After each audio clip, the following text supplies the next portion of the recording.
शंकर श्री आदिनाथ भगवान की। दोनों हाथों को आकाश की ऊंचाइयां दीजिएगा पूरी चेतना के साथ। आप यहां विराजमान हैं, इस बात की उपस्थिति का एहसास होना चाहिए। चैतन चमत्कारी श्री चंदा प्रभु भगवान की, परम शांति विधायक श्री शांतिनाथ भगवान की, चिंतामणि श्री पार्श्वनाथ भगवान की, वर्तमान शासन नायक श्री महावीर भगवान की, 24 तीर्थंकर भगवंतों की, संत श्रोमणी 108 आचार्य गुरुवर श्री विद्यासागर जी महामुनिराज की, गुणायतन प्रणेता शंका समाधान जनक भावना योग प्रवर्तक तरुणाई के प्रखर वक्ता पूज्य मुनिवर श्री प्रमाण सागर जी महाराज की, समस्त मुनि संघ की। आइएगा बंधुओं, देश और दुनिया में लोकप्रिय शंका समाधान का यह सत्र आज आप सभी लोग छत्तीसगढ़ सीमा के बाद मध्य प्रदेश का पहला नगर बिजरी ग्राम से देख रहे हैं। जो भी लोग यहां पर उपस्थित हैं उन सभी का, और देश और दुनिया में अपने घरों पर टीवी सेट के सामने बैठे हुए इस समय पारस चैनल, जिनवाणी चैनल और प्रामाणिक ऐप के माध्यम से इस कार्यक्रम को लाइव देख रहे सभी दर्शकों का हम हार्दिक स्वागत एवं अभिनंदन करते हैं। हम इस कार्यक्रम को प्रारंभ करें उसके पूर्व महाराज श्री का मंगल आशीष ग्रहण करते हैं। दोनों हाथों को जोड़िएगा, आप सबके लिए भी मंगल आशीष मिले और आपके माध्यम से देश और दुनिया में इस कार्यक्रम को देख रहे सभी दर्शकों के लिए भी मंगल आशीष की छांव प्राप्त हो। हे महाराज श्री नमोस्तु नमोस्तु, हे महाराज श्री इच्छामी इच्छामी इच्छामी। हम प्रथम प्रश्न के लिए यहां पर आमंत्रित कर रहे हैं बिजरी जैन समाज के अध्यक्ष मुकेश जी जैन। अपने स्थान पर ही खड़े हों और महाराज श्री के पावन चरणों में अपना प्रश्न रखें। इसके बाद में तैयार रहेंगे रितेश जैन मनेन्द्रगढ़। पूज्य महाराज श्री के श्री चरणों में नगर बिजरी की ओर से, जैन समाज की ओर से त्रय बार नमोस्तु नमोस्तु नमोस्तु। पूज्य छुल्लक श्री महाराज श्री को इच्छामी इच्छामी इच्छामी भैया जी को वंदना। महाराज श्री, मेरा प्रश्न है कि प्रमाण को प्रमाण की आवश्यकता क्यों पड़ती है? सत्य आखिर क्यों परेशान होता है? देखिए, नीति शास्त्र कहता नहीं प्रमाणम प्रमाणांतरम अपेक्षते। जो प्रमाण है उसे अन्य प्रमाण की जरूरत नहीं होती। प्रमाण की जरूरत उन्हें होती है जो जहां अप्रमाण कुछ हो। समझ गए? सब प्रमाण है तो फिर प्रमाण की कहीं आवश्यकता है। रितेश जैन अध्यक्ष श्री पार्श्वनाथ दिगंबर जैन मंदिर समिति मनेन्द्रगढ़, और आपके बाद तैयार रहेंगे राजा देवानी विजरी। पूज्य मुनिश्री के पावन चरणों में त्रैकालिक नमोस्तु। पूज्य समस्त शुल्लक महाराज जी लोगों त्रैकालिक इच्छामी इच्छामी इच्छामी। महाराज जी, मेरा प्रश्न जो है, अभी कुछ दिनों पूर्व जब आचार्य श्री ने संलेखना धारण करी तो दिमाग में कई तरह के प्रश्न आए।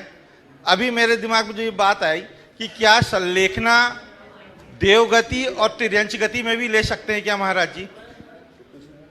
देखिए, संलेखना के विषय में मुख्य रूप से मनुष्य तो संलेखना लेता है, मनुष्यों में भी मुनिजन संलेखना लेते हैं, लेकिन पशु पक्षी भी संलेखना ले सकते हैं। और देवों में भी प्रायोपगमन संन्यास तक की बात देखने को मिली ललितांग के जीवन में। ऐसे तो देव लोग नहीं लेते, मनुष्य जैसा तप उनके जीवन में नहीं है, लेकिन ललितांग के जीवन के प्रसंगों में देखकर ऐसा लगता है, आदि पुराण में कुछ ऐसे प्रसंग आते हैं जिनके आधार पर हम कह सकते हैं कि देव भी अपना अंत संलेखना पूर्वक कर सकते। नमोस्तु महाराज। राजा देवानी बिजरी, और आपके बाद में तैयार रहेंगे नेहा जैन बिजरी। ठीक। गुरुवर के चरणों में मेरा प्रणाम। गुरुवर, राजनीतिक जीवन में सत्य का क्या मोल है? देखिए, आपने पूछा राजनीतिक जीवन में सत्य का क्या मोल है।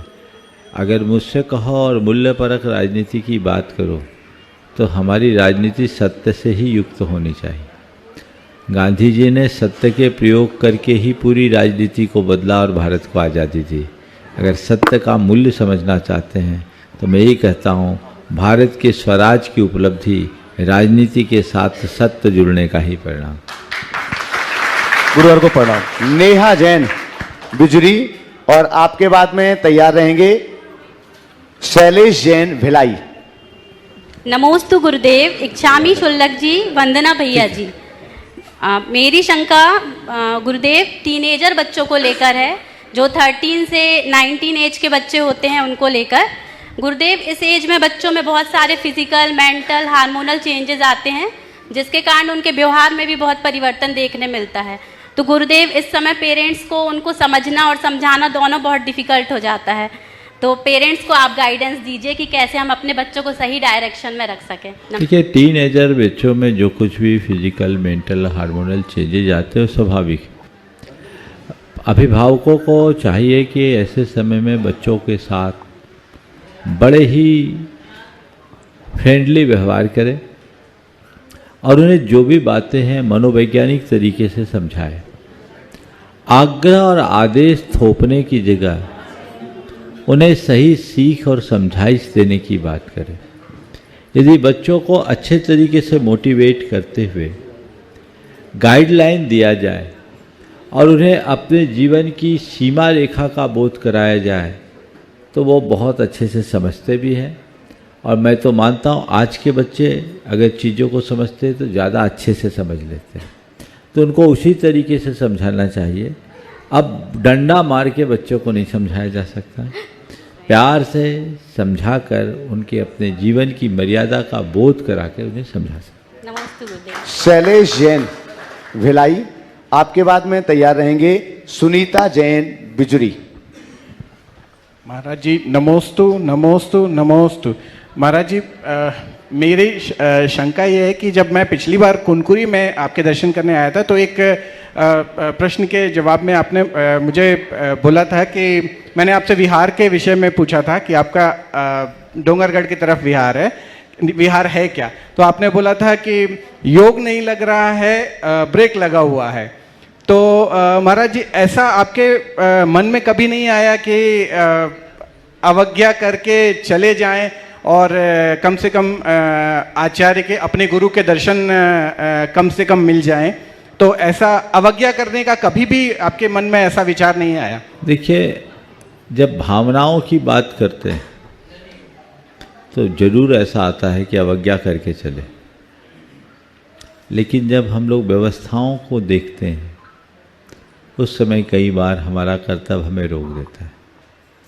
हम लोग चले थे, बिना आज्ञा के ही चले थे, आगे बढ़ रहे थे, संदेश आया कि अभी आप लोग ना बढ़ें। मन में डर था कि हम लोग बढ़ जाएं तो जो महाराज वहाँ पहुँचे उनको भी ना हटा दें। इस संकोच बस हम लोग रुके हुए थे, फिर भी उसके बाद भी हम लोग बढ़े ही थे। अवज्ञा एक सीमा, कहाँ करना कहाँ नहीं करना, वो चीज़ें देखना चाहिए। और एक बात सदैव ध्यान रखना है कि भावना से कर्तव्य बड़ा है। अगर हम भावनाओं में बहकर कोई कार्य करेंगे तो कभी कर्तव्य निष्ठ नहीं हो पाएंगे।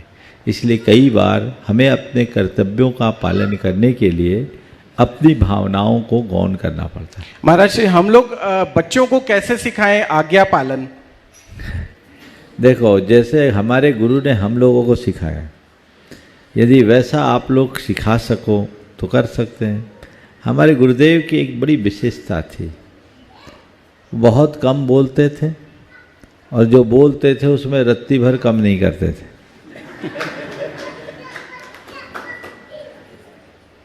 10 गलती होने पर एक बार बोलते थे, आप लोग एक गलती होने पर 10 बार बोलते हो। बच्चों को कम बोलो और बोली का महत्व सिखाओ, तब बच्चे आपका अनुकरण कर पाएंगे। नमोस्तु। सुनीता जैन बिजरी, शीघ्रता से खड़े हो अपने स्थान पर नाम के साथ ही। और आपके बाद तैयार रहेंगे अरहम जैन, 5 वर्ष का एक छोटा बालक। नमोस्तु महाराज जी, नमोस्तु नमोस्तु। महाराज जी, मेरा प्रश्न है कि यदि कोई व्यक्ति अपने घर से त्रस्त होकर या दुखित होकर अपने मन में खराब भाव लाता है, जैसे सुसाइड करने का भाव लाता है, परंतु वो भाव तो लाता है परंतु वो ऐसा कर नहीं सकता, तो क्या उसके मन के इस भाव के कारण उसे नरक गति का बंध होगा क्या? देखिए, किसी को मारना या मारने का भाव करना हिंसा है कि नहीं? बोलो बोलो, जोर से तो बोलो। है। तो अपने आप को मारो या दूसरे को मारो, मारना तो मारना ही, हत्या तो हत्या है ना। स्व की हत्या हो या पर की हत्या, हत्या है, और हत्या का भाव करना भी महापाप है। परंतु वो ऐसा नहीं कर सकते। नहीं कर सकते, अच्छी बात है, लेकिन सबसे पहली बात ये है कि हमें अपनी भावों पर नियंत्रण रखना चाहिए। इस तरह का भाव तो सपने में भी नहीं आना चाहिए। जीवन में कितनी भी विषमताएं आए, संघर्ष करो, हार मत मानो। ये सोचो कि मृत्यु किसी समस्या का समाधान नहीं है। आज मेरे जीवन में कोई विषम परिस्थिति निर्मित हुई है तो उसमें मेरे कर्मों का भी योग है। अगर मैं मृत्यु को प्राप्त हो जाऊंगा, मर जाता हूं, तो क्या होगा? मेरे कर्म चले जाएंगे, बल्कि और कर्म बढ़ेंगे। यहां तो अभी फिर भी सुविधा है, कालांतर में मुझे इससे भी भयानक स्थिति के दौर से गुजरना पड़ेगा। इसलिए कभी भी आत्महत्या के विषय में तो विचार भी नहीं आने देना चाहिए। जीवन में चाहे कितनी भी विषम स्थिति आए, उसे अपने लिए एक चुनौती मानो, एक परीक्षा मानो, और पूरी ताकत से लगकर उस परीक्षा में उत्तीर्ण होने का प्रयत्न करो। ये हमारे जीवन की उपलब्धि। नमस्ते। अरहम जैन महाराज जी, और आपके बाद में तैयार रहेंगे महाराज श्री के ओ। मंगल विहार करवाने वाली पूरी टीम, विक्रम, विवेक, हरीश, पीयूष, जीतू, अक्षय, तापस। उसमें तू आता ओ, है हाँ, फिर से बोलो बेटा। तो उसमें नमोस्तु नमोस्तु तो नमोस्तु बोलते हैं, तो उसमें तू आता है, तो तू नहीं बोलना चाहिए। उसमें मम्मी पापा बोलते हैं, गलत चीज है वो। हाँ, बहुत अच्छा सवाल किया। नमोस्तु बोलते हैं तो उसमें तू आता है। इसके मम्मी पापा ने इसे अच्छा समझाया कि तू किसी को नहीं बोलना चाहिए, तू गलत है। तो नमोस्तु में तू क्यों? सुनो, किसी को अकेले तू बोलोगे तो गलत है, लेकिन तू के पहले नमः लगा दोगे ना तो सही है। समझ गए? हम लोग क्या बोलते हैं? नमोस्तु। इसका मतलब क्या? नमः अस्तु। आपके लिए क्या है? नमस्कार हो। क्या है? नमोस्तु का मतलब क्या? नमस्कार हो। तो नमः के साथ अस्तु है, इसलिए उस नमोस्तु में कोई बाधा नहीं है। समझ गए? केवल तू बोलोगे तो गड़बड़ है। समझ गए? तो पहले नमन कर दो, फिर तू बोलो, चलेगा। चलिए, चलेगा। पूज्य महाराज श्री का मंगल विहार करवाने वाली पूरी टीम जो लगातार सम्मेद शिखर से यहाँ पर विहार करवाते हुए आ रही है। हाँ चलो आगे। और उस पूरी टीम को शरद जी कटनी से, विक्रम जी अंबिकापुर, विवेक जी कुनकुरी, हरीश जी दिल्ली, पीयूष जी जयपुर, जीतू कोलकाता और अक्षय तापस गुणायतन से पूरी टीम एक साथ खड़ी हो जाए। और आपके बाद में तैयार रहेंगे नंदिता जैन, नवापारा, राजिम। नमोस्तु गुरुदेव।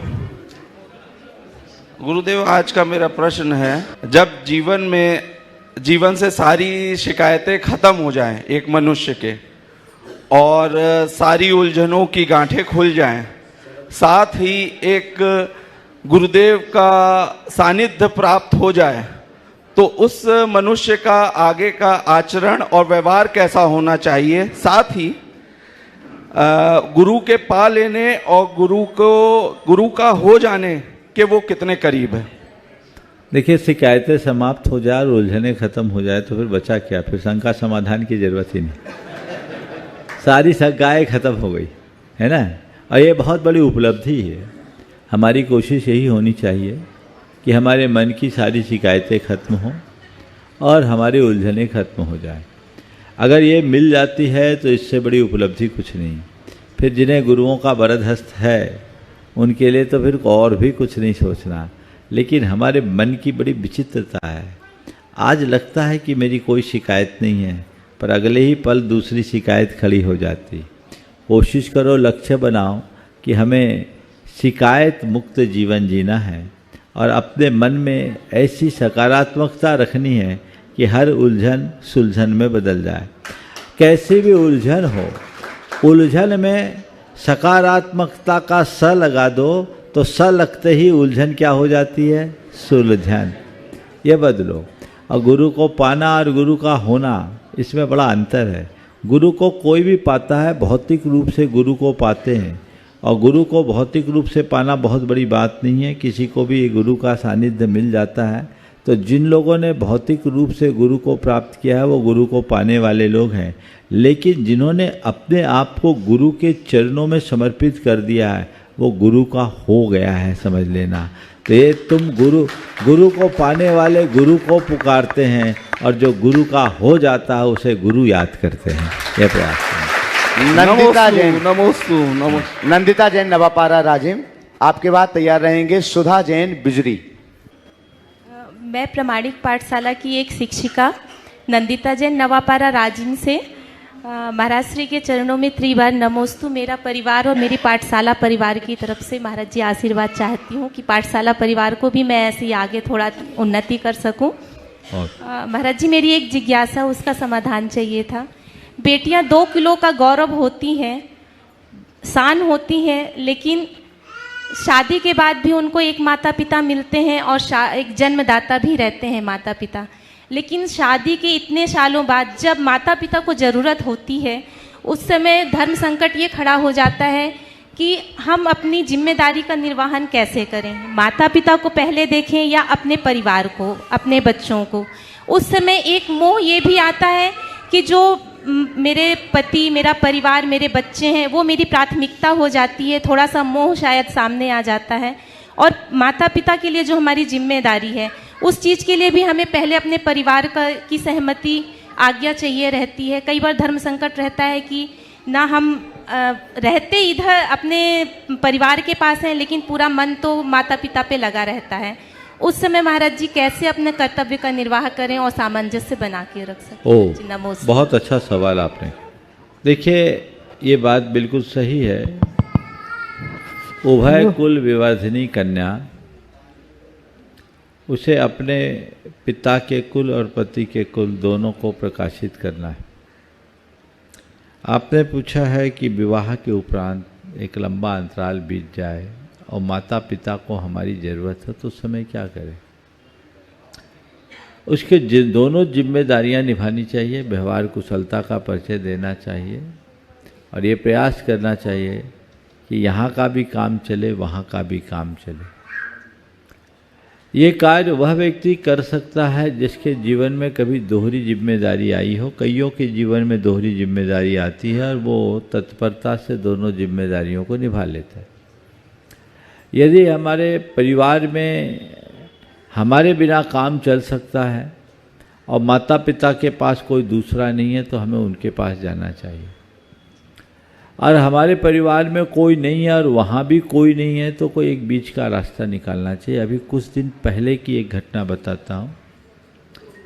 एक दंपति अमेरिका में रहते थे, उनका कोई भाई नहीं था।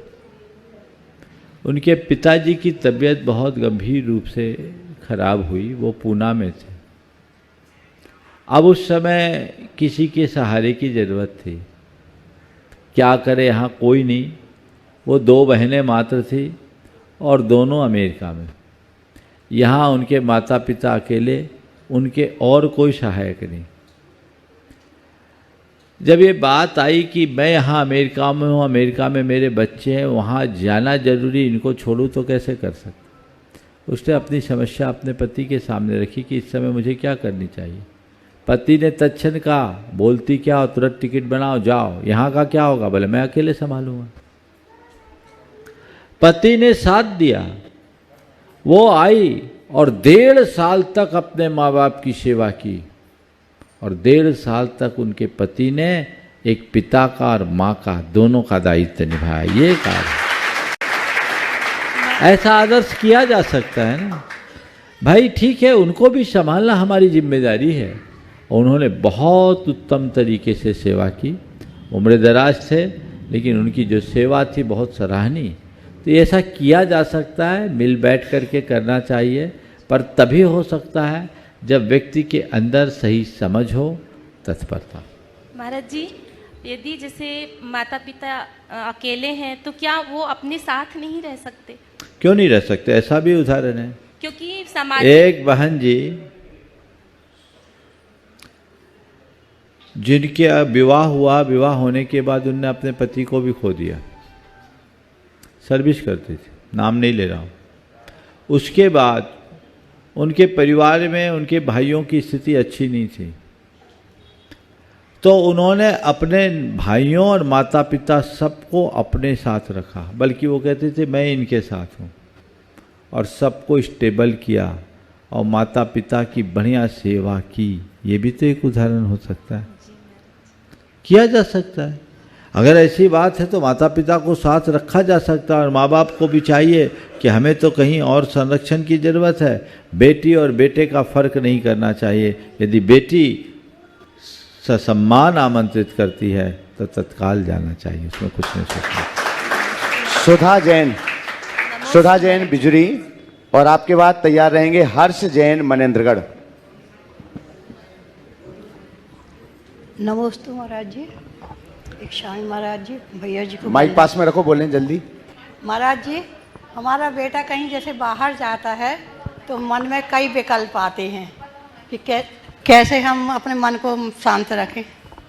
नकारात्मक विकल्प आते होंगे, कहीं गड़बड़ ना हो जाए, कहीं एक्सीडेंट ना हो जाए, कहीं कुछ ना हो जाए।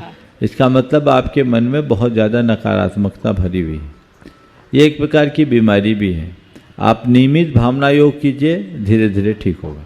नमस्ते महाराज। हर्ष जैन मनेंद्रगढ़, आपके बाद तैयार रहेंगे श्रीमती डॉली जैन बिजरी। नमोस्तु महाराज श्री, मेरा प्रश्न ये है कि एक विद्यार्थी के जीवन में धर्म की कितनी प्रधानता रहनी चाहिए? देखिए, विद्यार्थी के जीवन में धर्म की पूरी प्रधानता होनी चाहिए, और उसका पहला धर्म यही कि मुझे अधर्म नहीं करना, उसके द्वारा कोई अधर्म ना हो, यही उसका धर्म है, और इसमें कोई ढील नहीं होनी चाहिए, तब वो आगे बढ़े। पीछे श्रीमती डाली जैन बिजरी, इसके बाद तैयार रहेंगे अभिषेक जैन मनेंद्रगढ़। नमोस्तु महाराज जी, नमोस्तु महाराज जी, नमोस्तु महाराज जी। अच्छा, लोग पूछो। एक योग्य श्रोता में किस प्रकार का लक्षण होना आवश्यक है? योग्य श्रोता में, देखिए, एक श्रोता की व्याख्या तो कई तरीके से की गई है, लेकिन मैं बहुत संक्षेप में 4 बातें कहूँगा। एक श्रोता, अच्छा श्रोता कौन हो? जिसके हृदय में श्रवण की रुचि हो, पहली बात। सुनने की रुचि, उत्सुकता, उत्कंठा हो। दूसरी बात, जागरूकता हो। सुने, रुचि के साथ सजग होकर के सुने, एक एक शब्द को सुने नहीं, उसका रसपान करने वाला हो। तीसरी बात, उसके हृदय में श्रद्धा होनी चाहिए। कितनी भी अच्छी बात सुने, अगर श्रद्धा नहीं है तो उनका कोई असर नहीं। तो पहले रुचि हो, दूसरी बात तत्परता या सजगता हो, तीसरी बात उसके हृदय में प्रगाढ़ श्रद्धा हो, और चौथी बात उसके मन में विनय हो। यदि ये चारों बातें एक श्रोता में आती है तो वो जो भी बात सुनेगा सीधे उसके जेहन में उतरेगी, जीवन बदलेगा। अभिषेक जैन मनेंद्रगढ़, और आपके बाद तैयार रहेंगे संगीता अनिल कटारे कटनी। महाराज जी के चरणों में बारंबार नमोस्तु। महाराज जी, मेरी शंका ये है कि महाराज श्री, हस्तक्षेप कहाँ करना आवश्यक है? क्या? ये हस्तक्षेप, इंटरफेरेंस, हस्तक्षेप नहीं बोलो। हाँ, कहाँ करना आवश्यक है, ये कैसे समझें? क्योंकि कई बार ऐसा होता है कि जहाँ बोलना है वहाँ नहीं बोलते हैं तो नुकसान हो जाता है, और कई बार ऐसा होता है जहाँ नहीं बोलना चाहिए वहाँ बोल के नुकसान हो जाता है। तो इसको कैसे इसमें सामंजस्य बढ़ाएं महाराज जी? देखो, ये बड़ा विचित्र सवाल है। मैं कोई क्राइटेरिया नहीं बता सकता कहाँ हस्तक्षेप करो, कहाँ हस्तक्षेप ना करो। ये तो औचित्य गुण का प्रसाद है। जिस मनुष्य के हृदय में औचित्य का बोध होता है, उसे हर क्रिया में उचितानुचित की समझ होती है, और जिसके मन में उचितानुचित की समझ है वो उसका कोई काम गड़बड़ नहीं होता। तो सबसे पहली बात तो औचित्य गुण को बढ़ाना। फिर आपने पूछा ही है तो कुछ बातें बता देता हूँ, नहीं तो कहोगे महाराज ने बताया नहीं। हस्तक्षेप कहाँ करे? जहाँ पाप की संभावना वहाँ हस्तक्षेप करे। और किसी के निजी मामले में कोई हस्तक्षेप न करे। ये क्राइटेरिया तो बना सकते हैं। संगीता अनिल कटारे कटनी, आपके बाद में तैयार रहेंगे अरिहंत जैन गुरुवर पेंड्रा। के चरणों में नमोस्तु नमोस्तु नमोस्तु। गुरुवर, भौतिक सुख सुविधाएं तो क्षणिक होती हैं, एक को पूरा करो तो दूसरी खड़ी हो जाती है, तो अब ऐसा क्या करें कि हम अपने मन को इन सुख सुविधाओं से ऊपर उठा सकें? थोड़ा थोड़ा त्याग का अभ्यास करो, धीरे धीरे मोह घटेगा, आसक्ति घटेगी तो धीरे धीरे काम हो जाएगा। एक साथ नहीं छूटेगा, धीरे धीरे छूटेगा, और जैसे छूटने लगेगा तो फिर बहुत लोगों को हर्ष भी होने लगेगा। पति को होने लगा ना महाराज। अभी शुरू हो गया। अरिहंत जैन पेंड्रा, आगे तैयार रहेंगे अर्चना जैन मनेन्द्रगढ़। नमोस्तु महाराज श्री। महाराज श्री, हर नया कर्म करते फिर से बोलो। हर नया कर्म करते समय मन में पहले शंका उत्पन्न होती है, उसके बाद में भय भी उत्पन्न होता है, ऐसा क्यों? देखिए, शंका और भय क्यों होता है? मन में आत्मविश्वास की कमी और सोच की नकारात्मकता। कोई भी नया काम शुरू करोगे तो शंका और भय से ग्रसित करेगी। जिनके हृदय में आत्मविश्वास का अभाव होता है या कमी होती है, काम पड़ने पर, काम आने पर शंका होगी, भय होगा। लेकिन जिनका मन आत्मविश्वास से लवरेज होता है, उनके हृदय में उत्साह जागेगा, तत्परता बढ़ेगी। दो तरह के लोग देखने को मिलते हैं काम आने पर। कैसे होगा, कैसे होगा, कैसे करेंगे, एक प्रतिक्रिया है, और दूसरा इसे मुझे कैसे करना है।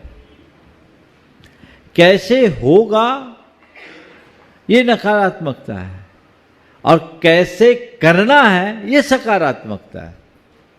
अगर तुम्हारे हृदय में आत्मविश्वास होगा, तुम्हारी सोच सकारात्मक होगी, कोई भी बात आए, कितनी भी बड़ी समस्या हो, कितनी भी विकट परिस्थिति हो, मन विचलित नहीं होगा। इनको ऐसा देखा जा सकता है। अर्चना जैन मनेन्द्रगढ़, आपके बाद में तैयार रहेंगे नितिन जैन बिलासपुर। नमोस्तु महाराज, नमोस्तु महाराज। समय हर समय को बदल देता है, तो हम अपने समय को कैसे संभालें? समय हर समय को बदल देता है, हाँ। तो हम अपने समय को कैसे संभालें? अपने समय को कैसे संभाले, बस समय के महत्व को समझ लो तो अपने आप समय समझ जाएगा। और इसमें समय खो मत, एक एक पल का सही उपयोग करो। आगे नितिन जैन बिलासपुर, आगे तैयार रहेंगे श्रीमती अंशु जैन बिजरी। नमोस्तु महाराज श्री, नमोस्तु नमोस्तु महाराज श्री। शुल्लक जी, एक क्षामी क्षामी क्षामी। हे गुरुदेव, व्यक्तित्व की भी अपनी वाणी होती है, जो कलम या हाँ, व्यक्तित्व की भी अपनी वाणी होती है, जो कि कलम या जीव के उपयोग के बिना भी लोगों के अंतर्मन को छू जाती है। तो हे गुरुदेव, हम अपने व्यक्तित्व को निखारने के लिए क्या करें? बहुत अच्छा सवाल किया।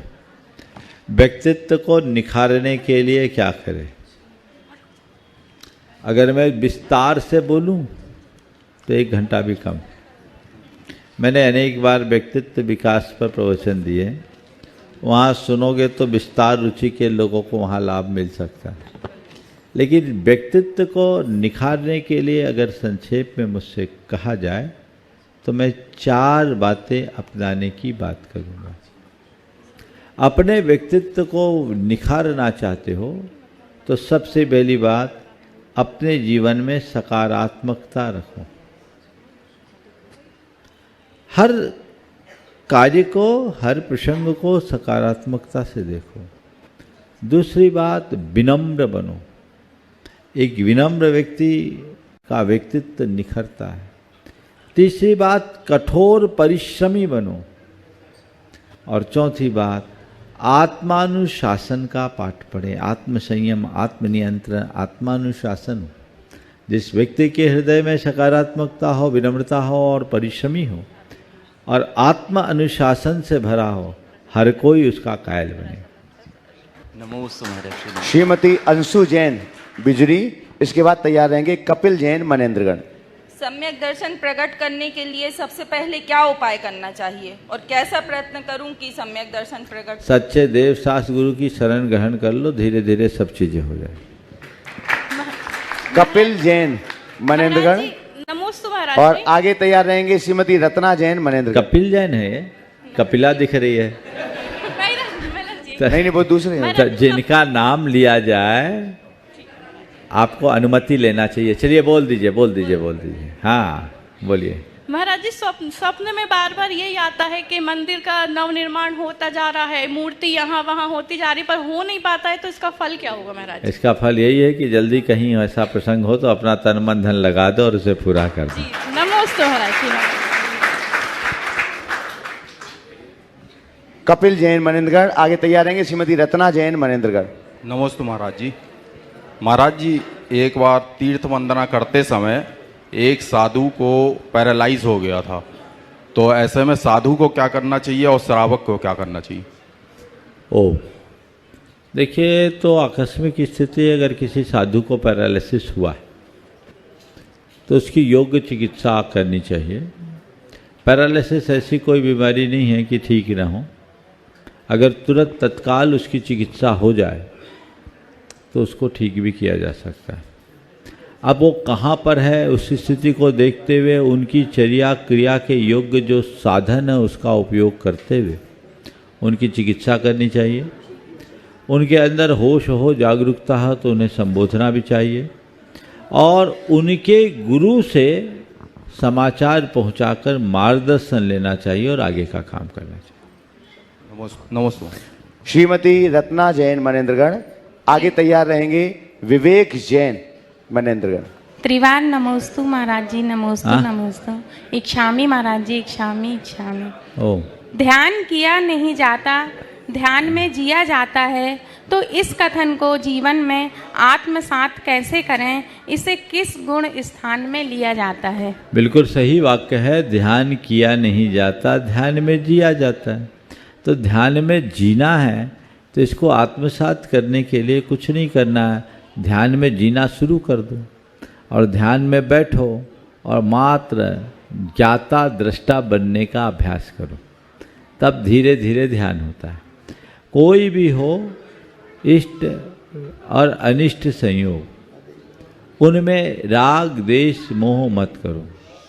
माँ मुज्झा माँ दुस्सा इत नित्य अथेशु थिर माँ रज्जा माँ मुज्झा माँ दुस्सा माँ रज्जा इत नित्य अथेशु थिर मिच्छम जय चित्तम विचित्र ध्यानप सिद्धि। यदि उत्तम ध्यान की सिद्धि चाहते हो ना, इष्टानिष्ट पदार्थों में न राग करो, न द्वेष करो, न मोह करो, बस जानो और देखो, तब ध्यान को जी सकेंगे। नमोस्तु महाराज। विवेक जैन मनेन्द्रगढ़ और इसके बाद में तैयार रहेंगे अंशक मोदी भाटापारा। हे गुरुवर, जैन समाज मनेन्द्रगढ़ और मेरे पूरे परिवार की ओर से आपके चरणों में सादर नमोस्तु नमोस्तु नमोस्तु और समस्त मंचस्थ क्षुल्लक महाराज जी के चरणों में इच्छामी इच्छामी इच्छामी। गुरुवर, मेरा प्रश्न ये है कि आज के आधुनिक युग, जो कि यांत्रिक और तकनीकी युग, अपने उत्तरोत्तर विकास में निरंतर बढ़ रहा है और मनुष्य को चांद तक और यंत्र को मंगल तक पहुंचा दिया है। मुनिवर, यंत्र में कोई संवेदना नहीं होती है, मन नहीं होती है, भावनाएं नहीं होती है, जिससे हिंसा बढ़ती है। तो इस आधुनिक युग में ये हिंसा और विज्ञान का विकास कहाँ तक उचित है? मार्गदर्शन करेंगे। देखिए, यंत्रों का निर्माण होना उतनी चिंता का विषय नहीं है, पर व्यक्ति का यांत्रिक बन जाना बहुत खतरा है। यांत्रिक युग में अब मनुष्य ही यांत्रिक होता जा रहा है, और जब व्यक्ति एक मशीन की तरह बन जाएगा तो सारी संवेदनाएं छिन्न भिन्न हो जाएगी, और संवेदनाओं के छिन्न भिन्न होने के बाद मानवता को इससे बड़ी त्रासदी और कोई नहीं होगी। इसलिए हमें मानवीय संवेदनाओं को संरक्षित रखने का उपक्रम करना चाहिए। नमस्ते नमस्ते। अंशक मोदी भाटापारा, आपके बाद में तैयार रहेंगे सुरेंद्र जैन बुढ़ार। नमोस्तु गुरुवर, नमोस्तु गुरुवर, नमोस्तु गुरुवर। इक्षामी महाराज जी। हे रत्नात्रयधारी, हे रत्नात्रयधारी, मेरे को लगता है ये क्वेश्चन यहाँ पर बैठे सभी लोगों का होगा कि हम सांसारिक प्राणी, हम सांसारिक लोग संसार की बातों को तो सब याद रखते हैं। 20 साल पहले भी हमको किसी ने कुछ कहा है तो वो हमको याद रहेगा, लेकिन कल हमने स्वाध्याय क्या किया है वो हम भूल जाते हैं। तो हे गुरुवर, मुझे ये बताइए कि हम अपने इस क्षेत्र में अपने छायोपसमिक को कैसे बढ़ाएं। आप ये छायोपसम तो है, हमें वही बात याद होती है जिसे हम पकड़ते हैं। आपको 20 वर्ष पहले किसी ने कुछ उल्टा बोला होगा, जिंदगी भर नहीं भूलोगे, लेकिन घंटे भर पहले हमने क्या सुना वो शायद भूल जाओ। हो सकता है आज मैंने महाराज से क्या पूछा था ये भी भूल जाओ, जब आप तो दूर की बात है। तो ये सब हमारी रुचि पर निर्भर करता है। मनुष्य जैसी रुचि रखता है वैसी मति होती है। यदि हम रुचि पूर्वक अपना कार्य करें, सुनिश्चित तौर पर हमें सब याद रहेगा। सुरेंद्र जैन बुढ़ार, आपके बाद तैयार रहेंगे अनुज जैन कोतमा, और उनके साथ कोतमा से आए हुए सभी लोग एक साथ खड़े हो जाएंगे। महाराज जी के चरणों में त्रिबार नमोस्तु नमोस्तु नमोस्तु, इच्छामी इच्छामी इच्छामी। महाराज जी, हम लोग सुनते हैं कि मन की चंचलता जो होती है विचित्र होती है, तो इस चंचलता का परिणाम क्या होता है, कृपया मार्गदर्शन करें। मन की चंचलता का परिणाम तो अब रोज ही भोग रहे हैं। स्थिरता पूछो तो मैं बात करूं। जी महाराज जी। चंचलता का परिणाम विनाश है और स्थिरता का परिणाम उत्कर्ष है, विकास है। अगर अपने जीवन का विकास करना चाहते हो तो मानसिक चंचलता को नियंत्रित करें। जी महाराज। अनुज जैन कोतमा और कोतमा समाज से आए हुए सभी लोग एक साथ खड़े हो जाएंगे। महाराज श्री के चरणों में त्रिबार नमोस्तु नमोस्तु नमोस्तु।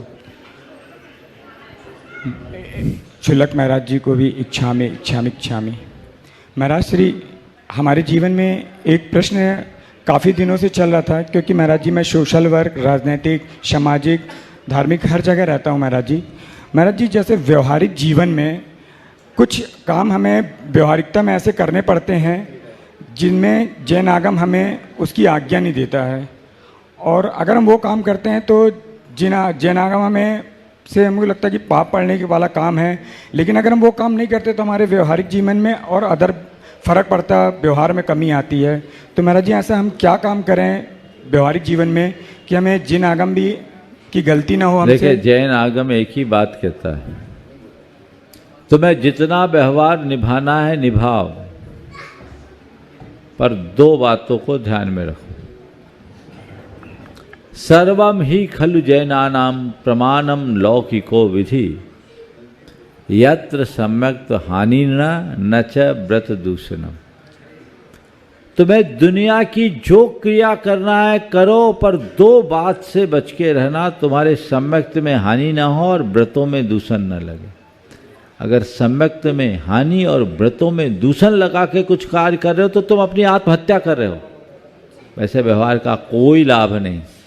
ये हमारी समझ होनी चाहिए, और उसकी परिधि में रहते हुए आप जो करना चाहें सब कर सकते हैं। जैन आगम मनुष्य को विनम्र और व्यवहारिक बनाता है, एक मर्यादा के भीतर। जी महाराज जी, एक प्रश्न। हाँ, पूछ लो, पूछो। महाराज जी नमोस्तु। मेरा ये प्रश्न है, हम जैसे तुच्छ प्राणी आप जैसे महान संत के साथ विहार करते हैं, उसका क्या फल है? फल? हाँ। थोड़े दिन विहार करोगे तो हमारे जैसे हो जाओगे। हमने गुरुजी के साथ एक बार विहार किया था, सुनो, जिंदगी में पहली बार। जब वो हजारीबाग आए थे, पहले तो मैं साधुओं की छाया से भी भागता था, पर गुरुदेव का ऐसा आकर्षण कि उनका दर्शन किया सो उनका ही हो गया, और विहार किया। 20 किलोमीटर पैदल चला पहली बार। बोल्डर वाले रास्ते थे, गुरुजी चले जा रहे थे, एक सज्जन ने कहा रास्ते में बहुत कंकड़ है।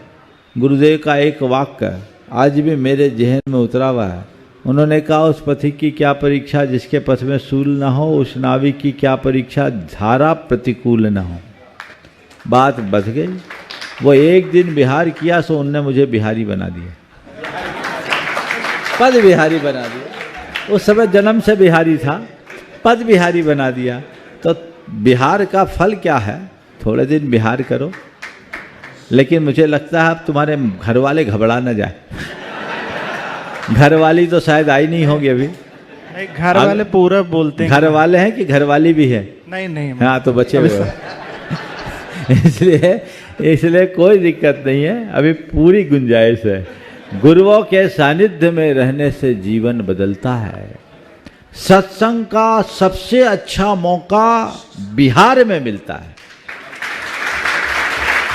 बाकी समय तो हम लोग अपने कार्यों में व्यस्त होते हैं।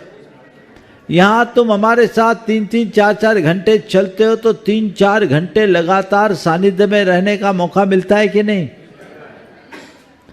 तो जिनको गुरुओं का विशेष सानिध्य चाहिए, उनको चाहिए कि पता लगाए कब बिहार हो रहा है और अपनी गाड़ी आगे बढ़ा दे। आनंद।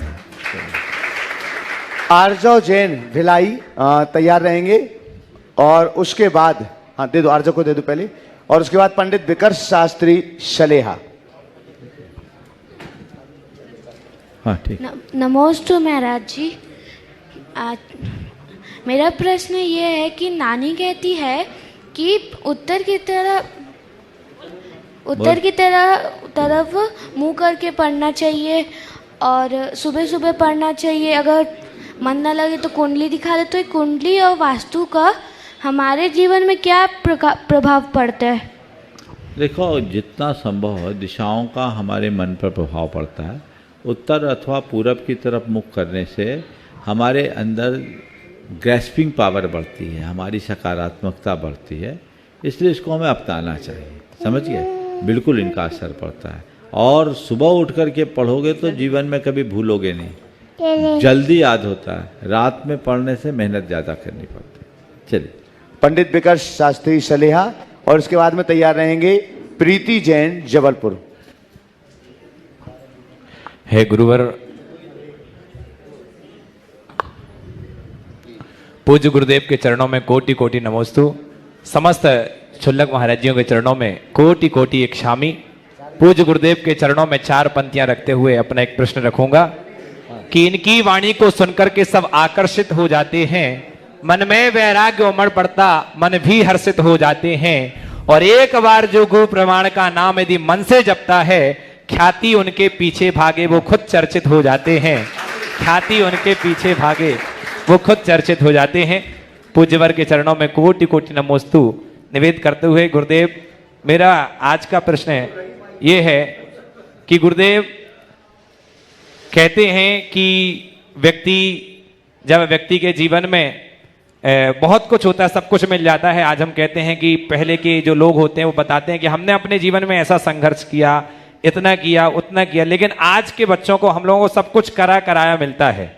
तो हम लोगों को जब बताया जाता है तो बच्चे कहते हैं कि बात आपकी सत्य है कि आपने जीवन में संघर्ष किया, लेकिन हमें तो आज सब कुछ मिला है। तो उन बच्चों के लिए जब सब कुछ मिला है तो करने की कोई आवश्यकता नहीं होती। तो हमारे लिए क्या प्रेरणा सूत्र है कि हम भी अपने जीवन में? एक बात समझाना चाहिए कि हमारे बाप दादाओं के पास अभाव था, उनने संघर्ष करके अपना उत्कर्ष किया। आज हमारे पास सब कुछ है, पर कल कहीं ऐसा हो जाए कि हमारी स्थिति बिगड़ जाए, फिर अभाव हो जाए, तो फिर हम क्या करेंगे? इसलिए संघर्ष का अभ्यास करो ताकि कितनी भी स्थिति बने बदले हमारा मन टिका रहे। ये हमेशा समझना चाहिए। साधन है, इसका अर्थ ये नहीं कि हम उसका भोग करें। आज तुम्हारे पास सुख साधन है, सब प्रकार की अनुकूलताएं हैं, पर कल वो अनुकूलता रहे इसकी गारंटी है क्या? अर्श से फर्श पर आते कितनी देर लगती? इसलिए अभ्यास बना के रखो और अपने बच्चों को ये सीख देनी चाहिए कि बेटा मैंने संघर्ष किया, मेरे संघर्ष की कहानी उनको सुनाना चाहिए और ये बताना चाहिए कि धन, ये जीवन, यौवन सब पानी का बुलबुला है, आज है कल रहे न रहे। इसलिए बेटे अपने आप को इतना मजबूत बनाओ कि परिस्थिति भले बदल जाए, तुम्हारी मनस्थिति टिके रहे। ये सीख देनी चाहिए, तब जीवन आगे बढ़ेगा और व्यक्ति अपने जीवन की उन्नति कर सके। नमस्ते। प्रीति जैन जबलपुर और इसके बाद मुनिशा, और इसके बाद हम अनुरोध कर रहे हैं इच्छाएं पूर्वक क्षुल्लक श्री चिद्रूप सागर जी महाराज जी के पावन चरणों में। महाराज जी के चरणों में मेरा, मेरे परिवार का और समस्त संगम कॉलोनी जबलपुर समाज का नमोस्तु नमोस्तु नमोस्तु। महाराज जी क्षामी क्षामी क्षामी। महाराज जी मेरा प्रश्न है कि शुद्धि, विशुद्धि और सद्बुद्धि में क्या अंतर है? शुद्धि, विशुद्धि विशुद्धि और सद्बुद्धि। शुद्धि हम सब जानते हैं, शुद्धि बाहरी भी होती है, विशुद्धि आंतरिक होती है। अंदर की भी होती है शुद्धि, शुद्धि बाहर की भी होती है, लेकिन अंदर की शुद्धि को विशुद्धि कहते हैं, बाहर की शुद्धि केवल शुद्धि। नहीं महाराज जी, जैसे शुद्ध आत्मा बोलते हैं अपन। सुनो तो आपकी बात का उत्तर दे रहा हूँ। शुद्धि और विशुद्धि शब्द को पहले समझो। जब हम शुद्धि की बात करेंगे तो शरीर की भी शुद्धि होती है, बाहरी शुद्धि भी होती है, और विशुद्धि की बात करेंगे तो अंदर ही है। तो विशुद्धि का संबंध हमारे परिणामों से, हमारे भावों से, शुद्धि का संबंध द्रव्य से भी। और सद्बुद्धि ऐसी बुद्धि जो हमारी बुद्धि को सही रास्ते पर लगा सके, जो हमारे जीवन को सही दिशा दे सके, सही प्रेरणा दे सके, सुमार्ग में लगा सके, उसको हम सद्बुद्धि बोलेंगे। ये शुद्धि, विशुद्धि और सद्बुद्धि का समान अर्थ है। और अगर आगे बढ़े तो आत्मा की शुद्धि, आत्मा की विशुद्धि, सब चीज़ें जुड़ सकती। अनुरोध कर रहा हूँ छुल्लक श्री चिद्रूप सागर जी महाराज जी के पावन चरणों में, उसके पूर्व आपके लिए बतला दें कि कल कोतमा वालों के लिए बड़ी खुशियों का दिन है। महाराज श्री आज अभी इस कार्यक्रम के बाद यहाँ से मंगल पद विहार करेंगे रास्ते में, जहाँ भी विश्राम होगा, और प्रातःकाल 9 बजे के आसपास कल कोतमा की पावन नगरी में महाराज श्री सत्संग का मंगल प्रवेश होगा। तो आप सभी लोग भी वहाँ पहुँचें। अभी भी आप पद विहार में साथ में चलें, कल प्रातःकाल भी मंगल विहार में चलें, और ज़्यादा से ज़्यादा आपके लिए एक दिन वैसे सूचना दी नहीं जाती है, लेकिन कोतमा वालों का पुण्य है, सौभाग्य है कि उनके लिए आज समय दिया गया है। क्या दिया गया? क्या समय दिया? मतलब कल प्रवेश के लिए। हाँ, कल के प्रवेश का। हाँ, बाकी इसके आगे का समय नहीं दिया, तो आप प्रवेश के लिए अच्छे से अच्छी तैयारियां कर सकते हैं महाराज श्री के मंगल प्रवेश की। छुल्लक श्री चिद्रूप सागर जी महाराज जी के पावन चरणों में निवेदन। पूज्य मुनिवर के चरणों में बारंबार नमस्तु। महाराज जी, भरत चक्रवर्ती जी के बारे में आता है कि वो घर में वैरागी थे और दीक्षित होकर के तुरंत अंतर्मूर्ति में उन्हें केवल ज्ञान उत्पत्ति हो गई।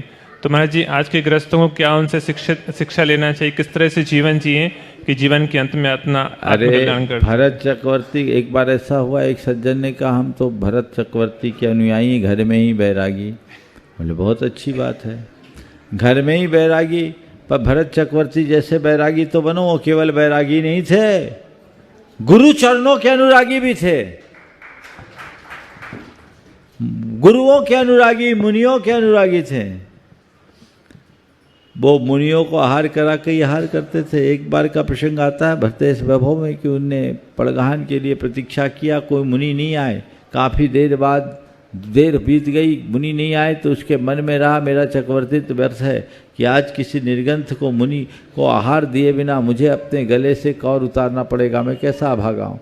तभी उसका भाग्य जगा और 2 मुनि महाराज आ गए, चारण रिद्धिधारी थे।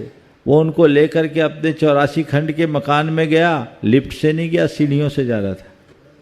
और फिर उसने कहा रास्ते में कि हे महाराज, जैसे इसकी सीढ़ियाँ कुटिल है वैसे ही मेरा मन भी कुटिल है।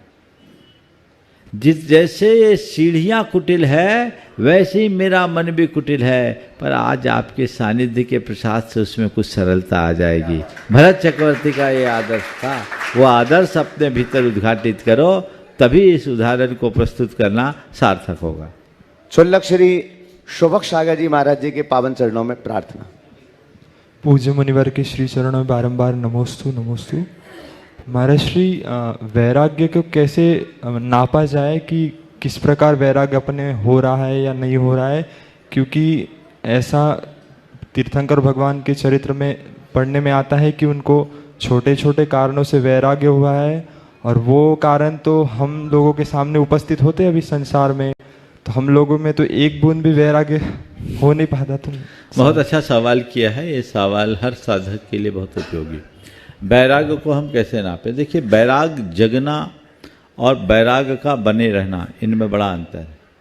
वैराग एक क्षण के लिए जगता है। तीर्थंकरों के जीवन के प्रसंग को हम देखते हैं, कोई घटना घटी, जीवन के सार को उनने जान लिया और ये समझ लिया संसार असार है, जीवन नश्वर है, और इस जीवन की नश्वरता के बोध से उनने वस्तु स्वरूप को जाना और उनके हृदय में वैराग्य आ गया, उनने रास्ता बदल दिया। लेकिन जो वैराग्य जगा उसे जीवन भर बनाए रखा। आज हम आप जैसे साधकों के हृदय में वैराग्य नहीं होता तो इस मार्ग में कैसे आते? तो इस मार्ग में लगना, ये निर्णय होना कि संसार सार है, मुझे दुनियादारी में फंसना ठीक नहीं, वो मेरे संसार को बढ़ाने वाला है और मुझे संसार से मुक्ति का रास्ता प्रशस्त करना है, मुझे अपने जीवन का कल्याण करना है, मुझे अपनी आत्मा का उत्थान करना है, यही भाव वैराग्य है। इस भाव से प्रेरित होकर हम लोग गुरु शरण में समर्पित हुए और इस मार्ग को अंगीकार किए। ये हमारे वैराग्य की अभिव्यक्ति है। लेकिन जिस प्रयोजन से इस मार्ग में हम लगे, उस प्रयोजन को जीवन भर उपस्थित बनाए रखना ही वैराग्य में स्थिरता है। नहीं तो कहीं कईयों के साथ ऐसा होता, आए थे हरि भजन को और ओटन लगे कपास। उद्देश्य से भटक जाना, मार्ग से भटकने जैसा होता है। फिर व्यक्ति ऊपर से त्यागी होता है पर भीतर का त्याग खत्म हो जाता है। त्यागी का त्याग जब तक अंदर से नहीं हो तब तक उसके त्याग में आनंद नहीं होता। इसलिए त्याग का रस लेने को वैराग्य से प्रेरित होना बहुत जरूरी। क्षुल्लक श्री स्वरूप सागर जी महाराज जी के पावन चरणों में निवेदन। मुनीश्री के चरणों में बारंबार नमोस्तु। महर्षि, जैसे आज बुजरी ग्राम में हैं तो यहाँ के लोगों की शिकायत थी कि हमें मुनियों का, गुरुओं का ज़्यादा सानिध्य नहीं मिल पाता है। तो महर्षि, इस तरह के स्थानों पर लोगों को क्या पुरुषार्थ करना चाहिए कि ये शिकायत ना रहे? देखो, पहली बात तो हर गांव की शिकायत है कि गुरुओं का सानिध्य नहीं मिलता। तो हर जगह गुरुओं के मंदिर तो बनाए नहीं जा सकते। हमारे शास्त्रों में ऐसा बताया है कि आप गुरु के सानिध्य में रहे, पर गुरुओं को कहा है तुम शावकों के बीच में ज़्यादा मत रहो। समझ गए? हाँ, हम लोगों को एक जगह टिक के रहने के लिए बोला होता तो सब गाँव में साधु रह जाते हैं। हम लोगों को तो बहता पानी रहने के लिए कहा है। तो क्या करे? गुरुओं का सानिध्य तुम्हारे गांव में न मिले तो कोई चिंता नहीं, जहां गुरु का सानिध्य वहां जाकर के तो तुम ले सकते हो। फिर आज एडवांस टेक्नोलॉजी के दौर में वर्चुअली आप सानिध्य ले सकते हो कि नहीं? लेते हो कि नहीं? सबके घर में तो रोज सानिध्य मिलता है, होता है कि नहीं? तो वो सानिध्य लीजिए, अपने अंदर प्रेरणा जगाइए और जीवन को बदलिए। और गुरुओं से जो प्रेरणा मिलती है उसे स्थायी बनाइए। अपने गांव नगर में स्वाध्याय की परंपरा को विकसित कीजिए। बच्चों के लिए पाठशाला को और आगे बढ़ाइए जिससे अच्छा हो सके। क्षुल्लक श्री समादर सागर जी महाराज जी के पावन चरणों में प्रार्थना।